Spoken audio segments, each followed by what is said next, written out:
Syarat untuk seseorang menjadi pemimpin yang membimbing manusia ke jalan Allah ialah sabar. Hendaklah dia bersabar demi meneruskan perjuangan untuk membela Islam. Dengan nama Allah dan Rasulullah, segala kelebihan yang Allah berikan pada Adam ni akan dipertanggungjawabkan di akhirat nanti. Tak cukup ke kau buat bapak aku macam ni? Kau sihir dia sampai dia sakit. Lebih baik kau ambil darah aku untuk kau puas. Aku bukan bawa ajaran Syiah. Dan Sesungguhnya mereka orang yang sesat, jauh dari petunjuk.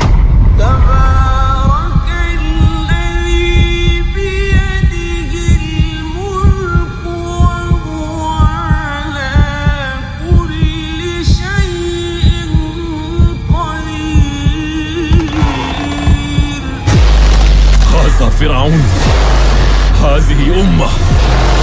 أستغفر الله.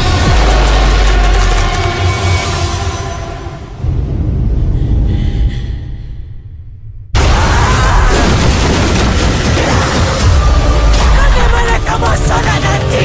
Ramai yang akan tinggalkan Islam. Kau bukan Nabi atau Rasul. Nahnu ummatu Rasulullah sallallahu alaihi wasallam. Pemimpin Jatil Hadih Dajjal. Mahkamah Masyar menanti kau di hadapan Allah.